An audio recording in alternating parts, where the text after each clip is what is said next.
നല്ല ഭാഗം പുതിയ എപ്പിസോഡിലേക്ക് സ്വാഗതം. ജീവിതത്തിൽ നമ്മൾ ആരൊക്കെയാണ് ഓർത്തിരിക്കുക? നമ്മൾ വിചാരിക്കുന്ന പലരും നമ്മളെ ഓർത്തിരിക്കാൻ സാധ്യതയില്ല. ഇതാണ് എൻ്റെ ഒരു അനുഭവം. ഈ കഴിഞ്ഞ ദിവസം ഞാനൊരു വീട്ടിൽ ഒരു അമ്മച്ചിക്ക് വിശുദ്ധ കുർബാന കൊടുക്കാനായിട്ട് പോവുകയുണ്ടായി. കുമ്പസാരിച്ച് കുർബാനയ്ക്ക് കൊടുത്തു കഴിഞ്ഞ് പുറത്തേക്ക് ഇറങ്ങുമ്പോൾ വണ്ടിയിൽ യാത്ര ചെയ്യുന്ന ആ അമ്മച്ചിയുടെ മകൻ എന്നോടൊരു കൊച്ചു കാര്യം പറയുകയുണ്ടായി. അദ്ദേഹം പറഞ്ഞത് ഇതാണ്. സിജു ചീരങ്കൽ എന്ന് പറയപ്പെടുന്ന ഒരു വ്യക്തിയാണ്. അദ്ദേഹം ഒരു കാര്യം എന്നോട് പറഞ്ഞു. 40 വർഷങ്ങൾക്ക് മുമ്പ് ഉണ്ടായ ഒരു അനുഭവമാണ്. അന്ന് കൊച്ചുകുട്ടിയായിരുന്നു. ആദ്യ കുർബാന സ്വീകരണ സമയമാണ് പള്ളിയിൽ കുട്ടികൾക്ക് ആദ്യ കുർബാന സ്വീകരണമൊക്കെ സ്വീകരിച്ചു കഴിഞ്ഞിട്ട് കുട്ടികൾക്ക് ഭക്ഷണമൊക്കെ കൊടുക്കല്ലോ. കേക്ക് ഉണ്ടാവും, മറ്റ് കാര്യങ്ങളും അപ്പവും ബിസ്ക്കറ്റും ഒക്കെ കൊടുത്ത് എല്ലാ കുട്ടികളെയും ഒരുമിച്ചിരുത്ത് ചായ കൊടുക്കുന്നത്, കുർബാന കഴിയുമ്പോൾ ഉടനെ തന്നെ ചായ കൊടുക്കുന്ന ഒരു പതിവുണ്ട്.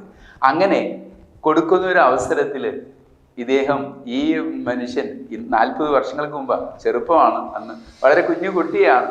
അപ്പോൾ ഈ കുട്ടികളൊക്കെ ചായ കുടിക്കുന്നത് നോക്കി ഇങ്ങനെ നിൽക്കുകയാണ്.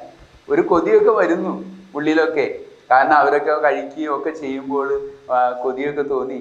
അപ്പോൾ വാതിലുകളൊക്കെ അടച്ചിട്ടിരിക്കുകയാണ്. ഞാനിങ്ങനെ നോക്കിക്കൊണ്ടിരിക്കുക ഈ കുട്ടികളൊക്കെ ഭക്ഷണം കഴിക്കുന്നത്. അപ്പോൾ ഒരു ചേട്ടൻ എന്നെ പുറകിലൊന്ന് തട്ടിക്കൊണ്ട് പറഞ്ഞു, എന്നെ കൊണ്ടുപോയി ഒരു ബിസ്ക്കറ്റിൻ്റെ പാക്കറ്റ് എൻ്റെ കയ്യിൽ വെച്ച് തന്നു. അദ്ദേഹം പറയുക, കൊതിയൂറുന്ന ഒരു അവസരത്തിൽ, അല്ലെങ്കിൽ കൊതിയോടുകൂടി നിൽക്കുന്ന, ഞാൻ കൊച്ചുകുട്ടിയായിരുന്നപ്പോൾ വർഷങ്ങൾക്ക് മുമ്പ്, 40 വർഷങ്ങൾക്ക് മുമ്പ്, അല്ലെങ്കിൽ 10-35 വർഷങ്ങൾക്ക് മുമ്പ്, അങ്ങനെ ഒരു കൊച്ചുകുട്ടിയായിരുന്നപ്പോൾ ഞാനിങ്ങനെ കൊതിയോടുകൂടെ ഈ കൊച്ചു അനുജന്മാരും അനുജത്തിമാരും ഒക്കെ ഇപ്രകാരം, ചേച്ചിമാരൊക്കെ ഇപ്രകാരം ഭക്ഷണം കഴിക്കുന്നതൊക്കെ നോക്കി കൊതിയോടുകൂടെ നിൽക്കുമ്പോൾ ആ ചേട്ടൻ എൻ്റെ തോളിൽ തട്ടിക്കൊണ്ട് എന്നെ വിളിച്ചു കൊണ്ടുപോയി ഒരു പാക്കറ്റ് ബിസ്ക്കറ്റ് തന്നു, മോൻ എടുത്തോട്ടോ, കഴിച്ചോട്ടോ എന്ന് പറഞ്ഞപ്പോൾ എനിക്ക് വളരെ സന്തോഷം തോന്നി. 40-35 വർഷങ്ങൾ കഴിഞ്ഞിട്ടും അച്ഛാ, ഞാൻ അതാണ് ഓർത്തിരിക്കുന്നത്. ആ മനുഷ്യൻ ഇപ്പോൾ ബെന്നി പീറ്റർ എന്ന് പറയപ്പെടുന്ന ആ കൊടുത്ത വ്യക്തി അമേരിക്കയിലാണ്. അദ്ദേഹം വലിയ വീട്ടിൽ. അപ്പോൾ തീർച്ചയായിട്ടും അദ്ദേഹം പറയാ, ഇന്നും ആ ചേട്ടനെ ഞാൻ ഓർത്തിരിക്കുന്നുണ്ട്. 10-35 വർഷങ്ങൾക്ക് ശേഷവും അദ്ദേഹം ചെയ്ത ചെറിയൊരു കാര്യമാണ്. പ്രിയപ്പെട്ടവരെ, നമ്മുടെ ജീവിതത്തിൽ ഇങ്ങനെ ചെറിയവർക്ക് ചെയ്യുന്ന ചില കാര്യങ്ങൾ അവരെന്നും ഓർത്തിരിക്കും. നമ്മളൊക്കെ വലിയവർക്ക് വലുത് കാര്യങ്ങളും ഇതൊക്കെ ചെയ്ത് അവരൊക്കെ നമ്മളെ ഓർത്തിരിക്കുമെന്നൊന്നും വിചാരിക്കേണ്ട. ഇങ്ങനെ കൊച്ചുങ്ങൾക്കോ അല്ലെങ്കിൽ ചെറിയവർക്കോ, ജീവിതത്തിൽ ചെറിയവരെന്ന് മറ്റുള്ളവർ കരുതുന്നവർക്ക് വേണ്ടി ചെയ്യുന്ന കാര്യങ്ങൾ ജീവിതത്തിലുടനീളം അവർ ഓർത്തിരിക്കും. അപ്പം നമ്മുടെ ജീവിതത്തിൽ ചെറിയവരോട് ഒരു അനുകമ്പ വേണ്ടേ? അത് നമുക്ക് കാണിക്കാം.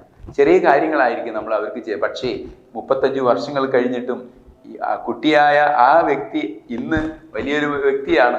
എന്നാലും അദ്ദേഹം മറ്റെല്ലാം മറന്നുപോയിട്ടുണ്ടെങ്കിലും മറക്കാതെ ജീവിതത്തിൽ സൂക്ഷിക്കുന്നത് ആ ഒരു ബിസ്ക്കറ്റ് പാക്കറ്റും ആ ചേട്ടനുമാണ്. അത് വളരെ സന്തോഷം തോന്നുന്നു. നമ്മുടെ ജീവിതത്തിലും കൊച്ചുങ്ങളോടോ അല്ലെങ്കിൽ ചെറിയവരോടും തോന്നിക്കുന്നവരോട് നാം ചെയ്യുന്നത് അവരോർത്തിരിക്കുമെന്നുള്ള വിശ്വാസം നമുക്കുണ്ട്. അതുണ്ടായിരിക്കും. തീർച്ചയായിട്ടും നമ്മളൊക്കെ പലതും ഓർത്തിരിക്കുന്നത്, വലിയ കാര്യങ്ങളൊന്നും നമ്മൾ ഓർത്തിരിക്കുന്നില്ല.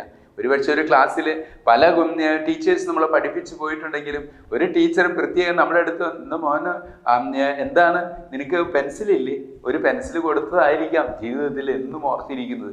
ടീച്ചർ എനിക്ക് പെൻസിലില്ലാത്തപ്പോൾ കൊണ്ടുവന്ന ഒരു റൂൾ പെൻസിലൊക്കെ ഓർത്ത് എത്രയോ കുട്ടികളുണ്ടാവുമായിരിക്കും സന്തോഷത്തോടുകൂടെ ഇന്നും ഓർത്തിരിക്കുന്നത്.